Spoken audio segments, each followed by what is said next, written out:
राधे राधे दोस्तों। आज की इस वीडियो में फिर आपका स्वागत है। आज हम बात करने वाले हैं जवाहर नवोदय विद्यालय में एडमिशन के लिए ऑनलाइन क्या प्रोसेस है। कक्षा 6 में लास्ट वीडियो में हमने देखा था क्लास 6 में एडमिशन या रजिस्ट्रेशन चालू हो चुके हैं। 29 जुलाई तक ये रजिस्ट्रेशन चलेंगे और अब हम देखेंगे कि ऑनलाइन हम कैसे अप्लाई कर सकते हैं। घर से कर सकते हैं या हमें किसी साइबर कैफ़े या ई मित्र या सीएससी सेंटर पर जाना ही पड़ेगा। तो चलिए वीडियो को शुरू करते हैं। सबसे पहले हम क्या करेंगे, आप अपने जो मोबाइल या कंप्यूटर है उसके ब्राउज़र में आएंगे, ब्राउज़र को ओपन करेंगे। मैंने ये ओपन कर लिया है, ये क्रोम चल रहा है और क्रोम को ओपन करने के बाद मैंने यहाँ सर्च किया Jawahar Navodaya Vidyalaya registration class 6 search किया। सर्च करने के बाद ये देखिए सबसे पहले जो है navodaya.gov.in ये आ जाएगा, या उसके नीचे login@rcil.gov.in या CBSE ITMS इस तरह से कुछ वेबसाइट आएंगे। तो ये तो सबके पास आएगा ही, तो इसे ओपन कर लेंगे। लेकिन यहाँ पर ये देखिए click here to submit online application for engagement of contact teacher, ये तो कुछ अलग ही आ गया। इसे पीछे करते हैं और हम चलते हैं इस वेबसाइट पे, डायरेक्ट ओपन करते हैं और ओपन करने के बाद ये पेज हमारे सामने आ जाएगा। अभी हमें करना क्या है, एक बार होम पे क्लिक करके देखेंगे क्या होता है। ये होम पेज है, ठीक है, ऐसा ही पेज खुलेगा। इसमें आना है आपको। कक्षा 6 में प्रवेश हेतु ऑनलाइन आवेदन यहाँ लिखा हुआ है सामने। लास्ट डेट भी हम देख पा रहे हैं क्या है, 29 जुलाई है। तो कैंडिडेट कॉर्नर के अंदर click here for registration for class 6 JNVST 26 और 27, यहाँ हमें क्लिक करना है। उससे पहले एक चीज़ आपको पढ़ना पड़ेगा। आप यहाँ पर देखिए चौथे नंबर पे click here to view prospectus, इस प्रोस्पेक्टस को आपको देखना है। इसमें सारी डिटेल एकदम विस्तार से बताई हुई है। ये देखिए किस राज्य में कितने स्कूल हैं वो भी यहाँ पर बताया हुआ है, ठीक है। क्या कंडीशंस रहती हैं, एज क्राइटेरिया क्या रहता है, ये सब कुछ इसके अंदर बताया हुआ है, तो आप इसे पढ़ सकते हैं। और मैं चलता हूँ सीधे यहाँ पर रजिस्ट्रेशन वाले पेज पे। तो रजिस्ट्रेशन वाले पेज पे ये हमारे सामने रजिस्ट्रेशन पेज खुल गया। सबसे पहले अभी हमें करना क्या है, यहाँ पर जो भी डिटेल पूछा गया है वो हमें फिल करना है।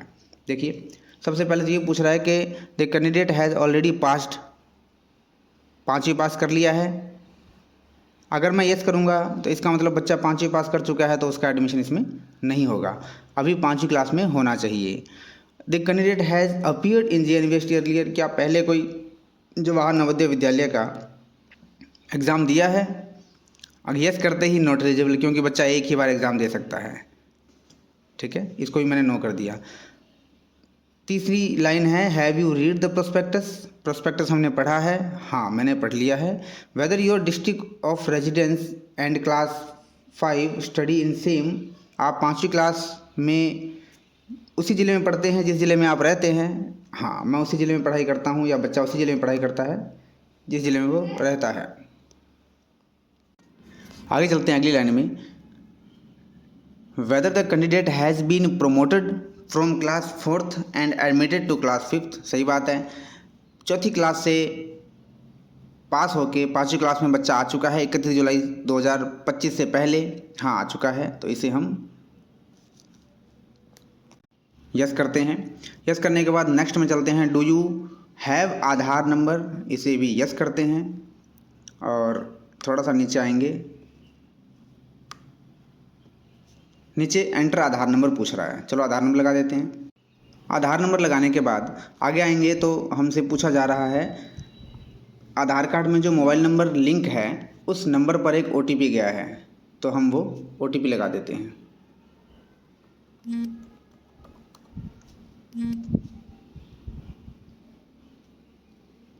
इनवैलिड OTP गलत कैसे हो गया, दोबारा लगाते हैं। OTP है 954744।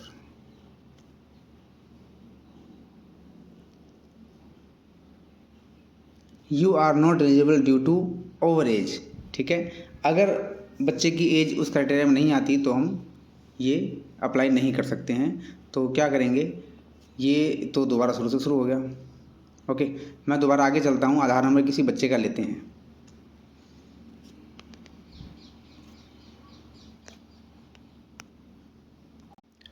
यहाँ एक चीज़ ध्यान देने वाली बात है कि अगर आधार कार्ड नहीं है तो यहाँ पर नो करने के बाद जिस ज़िले में अभ्यर्थी द्वारा कक्षा 5 में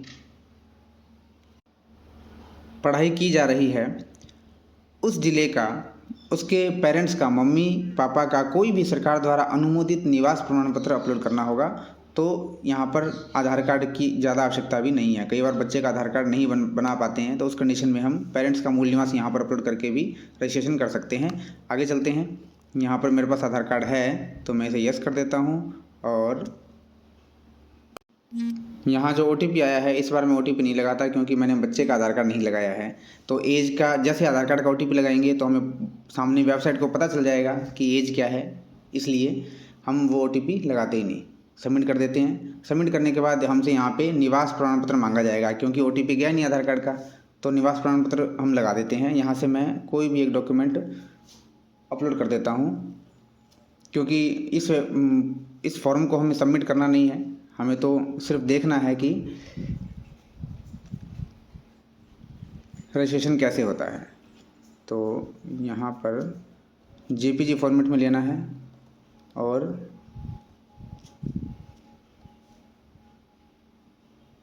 ये चल जाएगा। ओके, ये मैंने अपलोड कर दिया और उसके बाद नेक्स्ट पेज हमारे सामने ये खुल जाएगा जिसमें उस राज्य का चयन करें, तो राज्य हमारा है राजस्थान, और उस ज़िले का चयन करें तो ज़िला है हमारा जैसलमेर।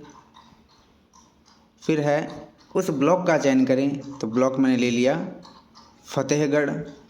उसके बाद उस विद्यालय का चयन करें, स्कूल का नाम मैंने लिख दिया पिंक मॉडल, और उम्मीदवार का नाम जो है वो मैंने लिख दिया राम।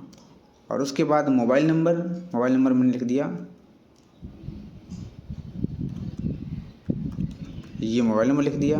उसके बाद डेट ऑफ बर्थ, अब ये सबसे बड़ी चीज़ आ गई डेट ऑफ बर्थ यहाँ पर, कि डेट ऑफ बर्थ लेने के लिए साल, देखिए 14, 15, 16 3 सालों के क्राइटेरिया जो है वो बच्चों के लिए अवेलेबल है, तो मैं यहाँ 2015 लेता हूँ। इसके अलावा कोई भी साल में जन्मे बच्चे इसमें रजिस्ट्रेशन नहीं कर सकते।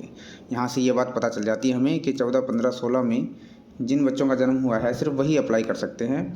और आगे चलते हैं। मम्मी का नाम, तो मम्मी का नाम लिख देते हैं माता, पापा का नाम लिख देते हैं पिता, और अभिभावक का नाम अगर है पेरेंट्स के अलावा तो उनका नाम लिख देंगे। नहीं तो यहाँ पर आइडेंटिफिकेशन मार्क्स नहीं है, कोई भी बच्चे का निशान यहाँ पर, वो कोई भी जिससे बच्चे को पहचाना जा सके वैसा कोई निशान होता है, कटने का, जलने का, चोट लगने का निशान। यहाँ पर लड़का है या लड़की है, कैटेगरी उनकी फिल कर दिया, SC लगा देते हैं। और एड्रेस जो है वो मैं लिख देता हूँ वार्ड 11। उसके बाद पिन कोड लगा दिया ये वाला। और परीक्षा का माध्यम इंग्लिश में है कि हिंदी में है, इंग्लिश में पेपर दिया जाएगा बच्चे द्वारा। और उसके बाद विकलांग नहीं है। धर्म यहाँ पर हिंदू। अब देखिए कई बार क्या होता है कि कैटेगरी तो SC है लेकिन फैमिली जो है वो कोई और धर्म में आ चुके हैं, अपना धर्म बदल चुके हैं हिंदू से, मूल रूप से हिंदू से वो या तो क्रिश्चियन बन चुके हैं या बौद्ध बन चुके हैं, ऐसा सुनने में कई बार आता है। मैं कई बार पेरेंट्स से पूछता हूँ कि धर्म कौन सा लिखूँ, तो वो बताते हैं कि जी हम बौद्ध हैं या हम यीशु जी को मानने लगे हैं। तो उस कंडीशन में हमें पूछना है कि उन्होंने पहले से ही जन्म से ही हैं या अभी उन्होंने धर्म बदला है। तो वो बताते हैं कि नहीं, अभी हमने क्रिश्चियन धर्म अपना लिया है या बौद्ध धर्म अपना लिया है। तो उस कंडीशन में हमें वहाँ पर हिंदू ही रखना है। उन्होंने धर्म तो बदल लिया अपना किसी भी वजह से, लेकिन मूल रूप से वो हिंदू ही हैं और उनके पास डॉक्यूमेंटेशन भी सब हिंदू के हैं, तो इसलिए यहाँ हिंदू करेंगे। आधार नंबर यहाँ दिखाई दे रहे हैं। और आगे चलते हैं। अपार ID है तो लगा देंगे, नहीं तो नीचे कुछ भी कंपलसरी नहीं है। एक है माता पिता का वार्षिक आय, तो मैं यहाँ 1, 2, 3, 4, 5 1 लाख रुपए मैंने लगा दिया है। उसके बाद नीचे एक फॉर्म है, ये हमें भरना होगा। ये क्या है, कक्षा 3, 4 और 5 कौन कौन से स्कूल से कौन कौन से साल में पास हुए हैं, एडमिशन लिया है। तो देखिए कक्षा 3 अभी मैंने यहाँ पे क्लिक किया तो ये हट गया, नहीं तो ये ज़िले का नाम जैसलमेर ही आता है यहाँ पे। खैर कक्षा 3 राजस्थान से किया है, जैसलमेर ज़िले से किया है, और ब्लॉक हमारा कौन सा था, फतेहगढ़ जो भी था, वो गांव का नाम, शहर का नाम, स्कूल का नाम, और मान्यता प्राप्त है, सबका मान्यता प्राप्त है। स्कूल की स्थिति गांव में है या शहर में है वो यहाँ सेलेक्ट कर लेंगे। कौन से एडमिशन कब हुआ और पास कब हुए, किस महीने में किस साल में, वो लिखा जाएगा कि प्रवेश लेने का माह जो है वो 2023 में अप्रैल में पास हुए, एडमिशन लिया, और उत्तीर्ण हुए हम कब, 2024 के मार्च में। ऐसे करके एक साल का एक क्लास होगा। आगे चलते हैं, थोड़ा सा नीचे आएंगे। अब यहाँ पर इंपॉर्टेंट चीज़ आएगी कि डॉक्यूमेंट्स क्या क्या लगेंगे। तो सबसे पहले उम्मीदवार की फ़ोटो अपलोड करें, मतलब बच्चे की फ़ोटो अपलोड करनी है। उम्मीदवार के हस्ताक्षर, बच्चे के हस्ताक्षर अपलोड करने हैं, और उसके बाद माता या पिता के हस्ताक्षर अपलोड करें यहाँ पे, और श्रेणी का प्रमाण पत्र अपलोड करना है। SC ST OBC जिस भी श्रेणी को हमने सेलेक्ट किया है उसका एक प्रमाण पत्र सर्टिफिकेट होगा पेरेंट्स के पास, वो यहाँ पर अपलोड करना है, और उसके बाद सेव कर देना है। ठीक है, मैं यहाँ नहीं करूँगा क्योंकि लास्ट स्टेप है, उसके बाद फॉर्म सबमिट हो जाएगा। क्योंकि ये एक डेमो के लिए, देखने के लिए हमने डिटेल्स भरी हैं, कोई भी रियल डिटेल नहीं है। जैसे ही आप यहाँ के बाद सेव एंड प्रीव्यू करेंगे, आपके सामने फार्म पूरा भरा हुआ आ जाएगा और आपका फॉर्म सबमिट आप कर पाएंगे। तो इतना आसान है ये फॉर्म भरना। ठीक है, ध्यान रखना है कि इसको जवाहर नवोदय विद्यालय में वो बच्चे रजिस्ट्रेशन करें जो फैमिली से दूर नवोदय विद्यालय में रह सकें, क्योंकि रहना वहीं होगा, खाना वहीं होगा, खेलना कूदना सब कुछ वहीं होगा। यूनिफॉर्म, किताबें, सब कुछ गवर्नमेंट की तरफ से दी जाएंगी। और कोई मौका लगता है, कोई त्यौहार है या कोई छुट्टी का दिन है, तो उस दिन बच्चे अपने घर आ सकते हैं पेरेंट्स के पास, या फिर पेरेंट्स मिलने के लिए भी उनसे कई बार जा सकते हैं। इस वीडियो में फ़िलहाल इतना ही।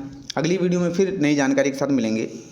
लेकिन अगर इससे कोई सवाल हो आपका तो आप कमेंट करके पूछ सकते हैं। मैं कोशिश करूंगा कि आपके सवालों का जवाब दूं और इस फॉर्म को भरने में आपकी हेल्प कर सकूं। जय हिंद, जय भारत।